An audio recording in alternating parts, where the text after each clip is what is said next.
Hello, my name is Chuck Gerbrick. Welcome to my presentation for MCAA 530, Ethics in Sports. My topic is humility.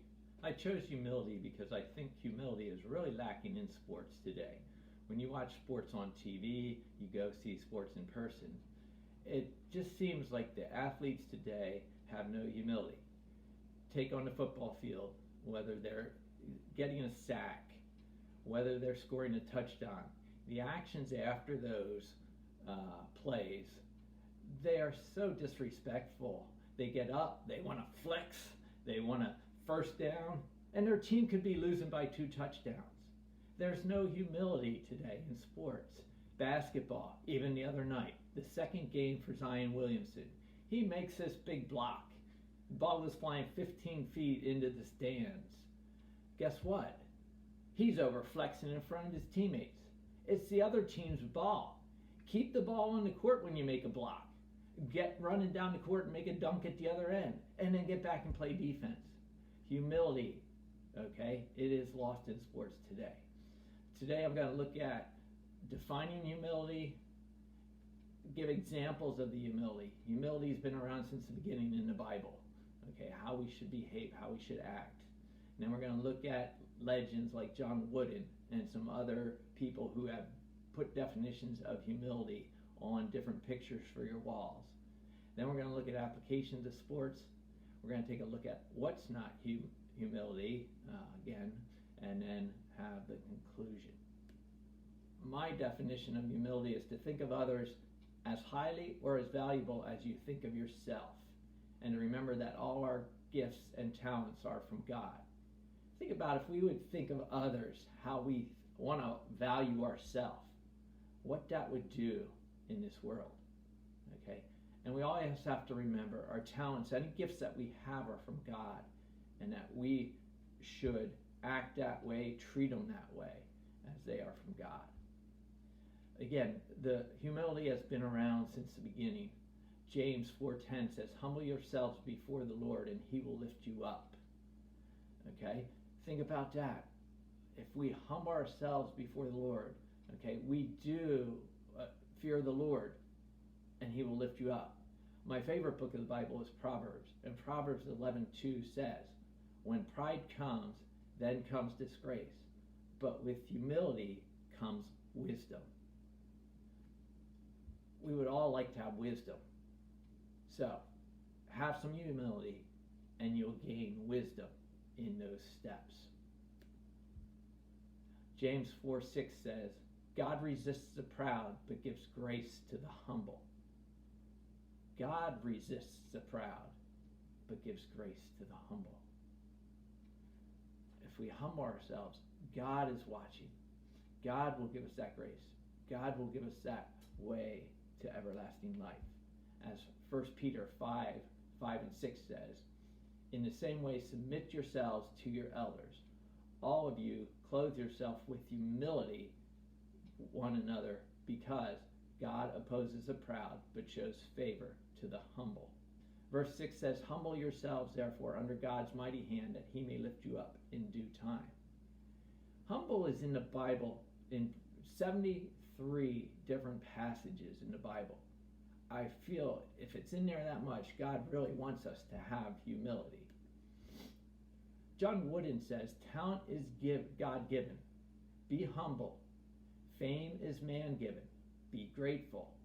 Conceit is self-given. Be careful. John Wooden was a very humble man. One of the good examples about that came from Bruce Brown's book, Teaching Character Through Sports. When a young coach went to see John Wooden at a conference.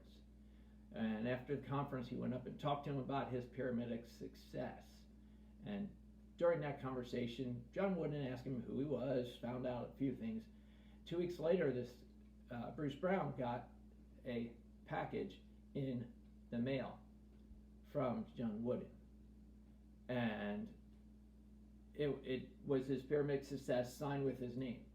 John Wooden didn't have to stay to talk to anybody after he gave his talk, but he stayed, he listened, and even went as far as knowing that person and sending him that sounds like he valued others a lot higher than he valued himself. C.S. Lewis said, humility is not thinking less of yourself, it is thinking of yourself less. We don't want kids to think less of themselves, but we want them to think about when they score that touchdown, what's others feeling? One of the biggest things I saw this year, we have a young quarterback, really good athlete. He scores a winning touchdown with less than 10 seconds on the clock. I am so proud.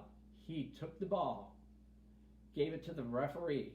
He heads right back. His whole team is coming to dogpile him in the end zone. He continues to run right by them, runs right back out. He's the holder for the extra point. Okay? We won the game. There was only 4 seconds left. Well, as long as they didn't return the kick, we were going to win the game. The humility he showed there was tremendous. And John R.W. Stott said, pride is our greatest enemy. Humility is our greatest friend. So if we remember that, humility is our greatest friend, we're going to get along just fine. Humility in sports, one of my favorites was reading the book Seasons in Life, where Francis Biff Pogge said, when we score, please guys, no dancing, no hollering in the end zone, okay? It's one of my biggest things when I coach basketball. Whether you score, especially a three-pointer, I don't want to see kids going like this down the court, shooting arrows, anything else. Get ready to play defense. You just hit a three. They're down. They're going to look to throw the ball in. Look to steal it, okay?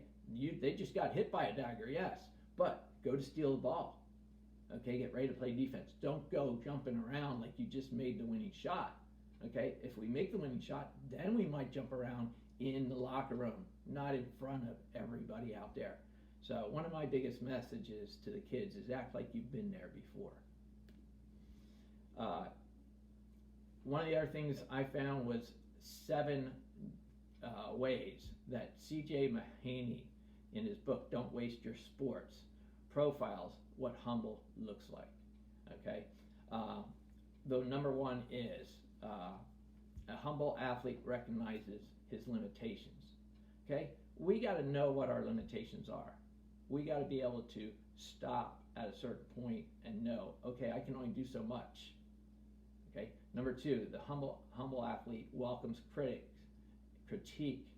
The humble athlete welcomes critique and correction from coaches and teammates. Okay. Be open. We don't do everything right. Okay. Be open to a little critique from your coaches and accept it. The humble athlete acknowledges the contributions of others. You can't win by yourself, especially in team sports. Even in a individual sport, you need coaches. You need someone to push you in practice. Athlete is gracious in defeat and modest in victory. That would be so nice to see in today's world, a modest athlete in victory.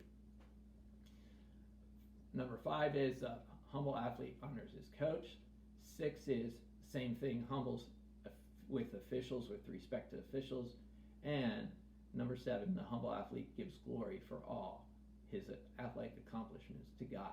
That's where we get our talents. Now, not being so humble, this year, the Ole Miss Mississippi State college football game, if you saw that video, I think it's one that sort of came back to get the person who did it.